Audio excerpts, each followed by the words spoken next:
everything that lives is designed to end. We are perpetually trapped in a never-ending spiral of life and death. Is this a curse? Or some kind of punishment? I often think about the God who blessed us with this cryptic puzzle, and wonder if we'll ever have the chance to kill him.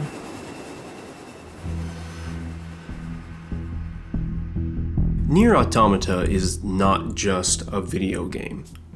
It's a breathtaking story that grapples with universal human struggles, despite not having a single solitary human in its entire narrative. It's a subversion of the science fiction genre and its own storytelling medium. It's a masterwork of narrative craft, and it's the ultimate example of video games as a high art form. But it's also a philosophical exploration of some of humanity's most pressing current concerns, posing questions about existentialism and the purpose of life. This exploration hinges upon perhaps the most relevant philosophical question of the modern era. What becomes of us after the death of God?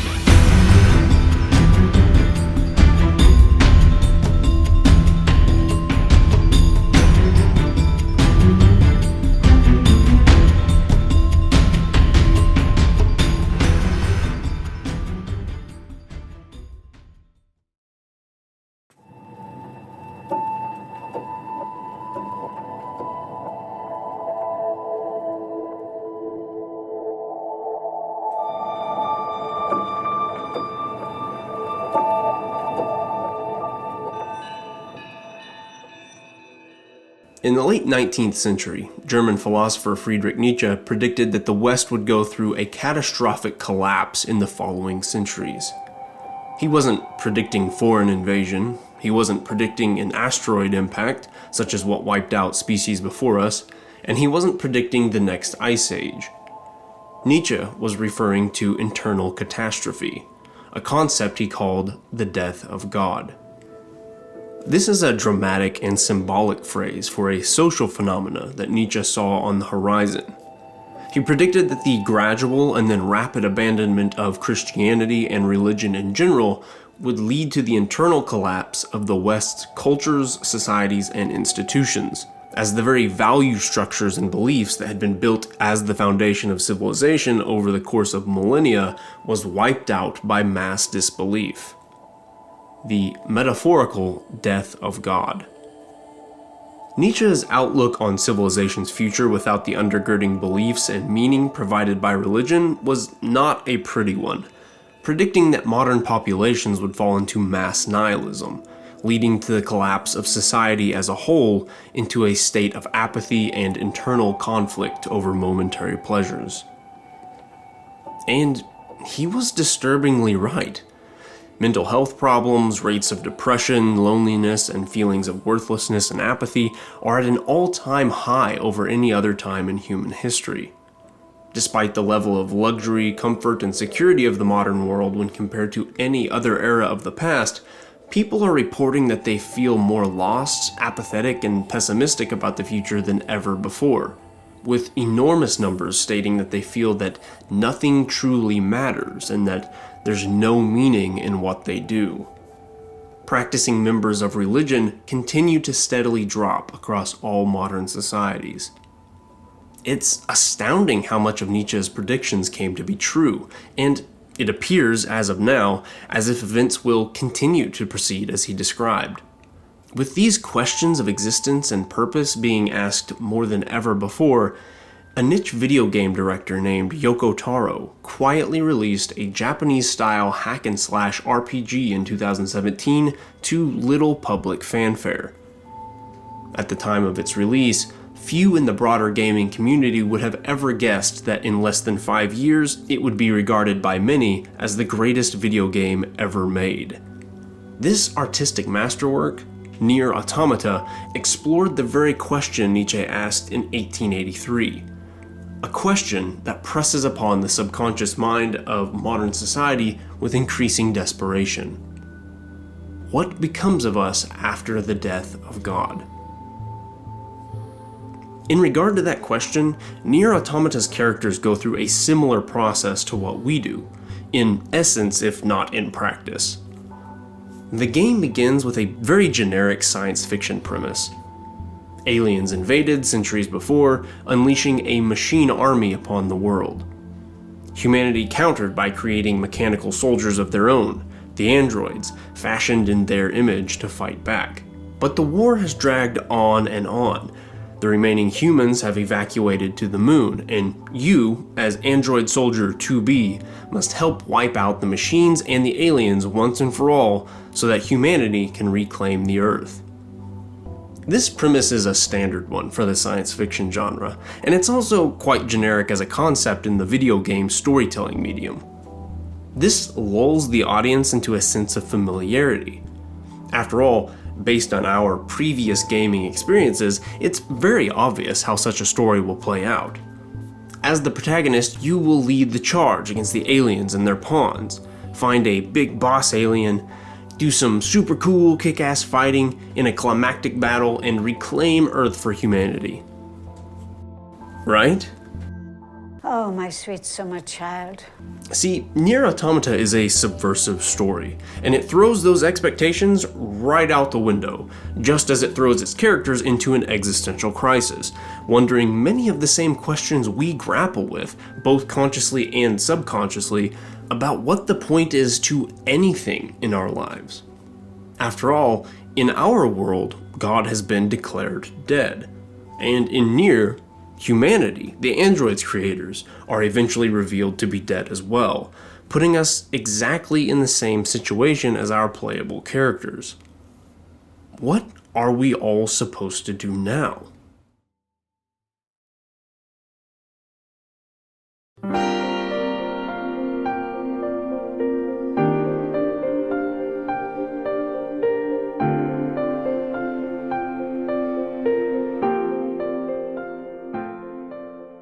You will often see gamers on the internet proclaim that Nier Automata gave them depression. I have never understood this. Yes, some very tragic events happen throughout the course of the game. Everything you thought you knew to be true is repeatedly and systematically destroyed. The state of the world descends into chaos.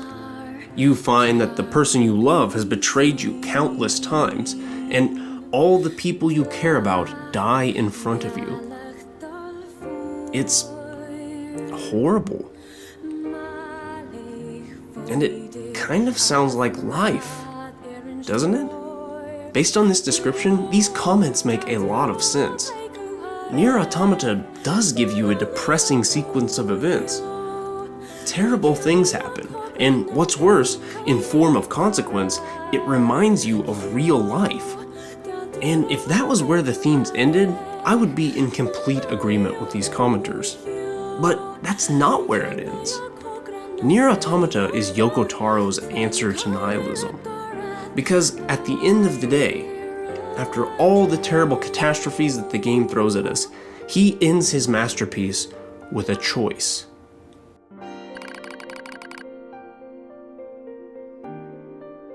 Do you still wish to continue? After all the tears, after all the heartbreak, after all the actions taken have been revealed as meaningless, do you still wish to struggle forward towards something better?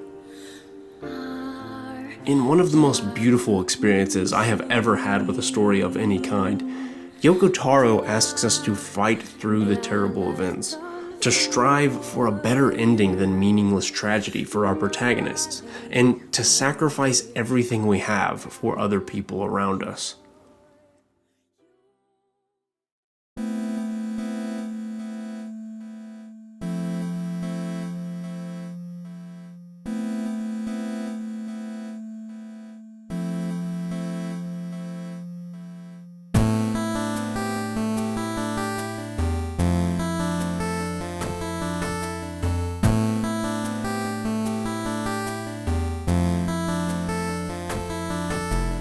I played furiously through the final scene of the game, trying to blast away every name, every obstacle in my path to reach that ending. But the bullets kept coming, and I couldn't dodge them all. and I was defeated. I was knocked down again and again until it became clear that I could never win. Just like life, this game would always ultimately beat me, no matter what I did. And that was when aid appeared in the form of a question.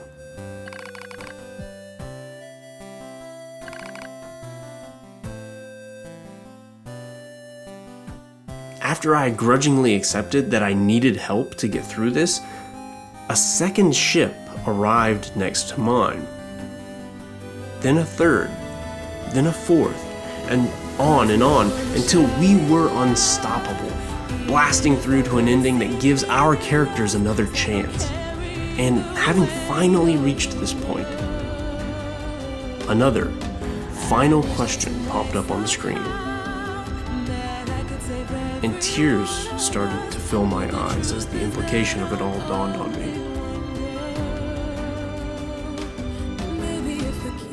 It asked if I would like to sacrifice my save data.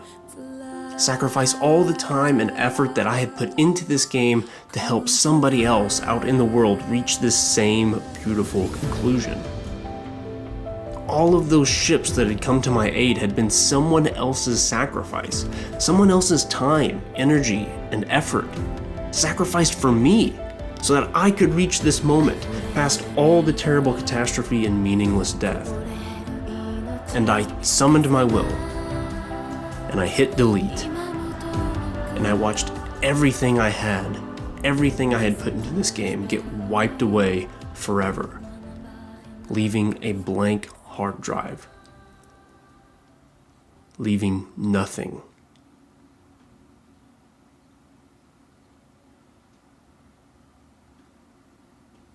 It had all been meaningless. It was all gone. Every indication that I'd ever been here on this game, that I'd ever spent my time on it, that I'd ever experienced it. Except it wasn't. It was in my heart, stronger and more profoundly than with any other video game experience I've ever had, despite their save data still being completely intact on my console. And it was out there, somewhere unknown to me, the fruit of my meaningless efforts. It was out there helping somebody experience this hauntingly beautiful moment just like I had. My actions were now meaningless on my hard drive. But the ripples of those actions went out and touched someone else, and I'll never know what those actions amounted to, or what they meant to someone else, or even if they meant anything. All I know is what the other sacrifices meant to me. And I think that's enough. Everything that lives is designed to end. They are perpetually trapped in a never-ending spiral of life and death. However, life is all about the struggle within this cycle. Yoko Taro's answer to nihilism is choice. That you have a choice. You can accept the answers of nihilism, that nothing matters. Or you can choose to strive forward anyway, choose to act out in the world with love and sacrifice. Choosing to believe that your actions mean something somewhere to somebody, and that you will never know or understand what that is. That meaning is beyond you once you take action. It gets released into the universe like a ripple gets released across a pond, regardless if the raindrop that made the splash is aware of the aftermath or not. Taking away the meaning in the manner that Yoko Taro did made Nier Automata more meaningful than any other game I've ever played. So maybe everything you do is ultimately in vain, and maybe nothing truly matters. Or maybe everything you do matters in some way, big or small, and we're just not equipped to understand how.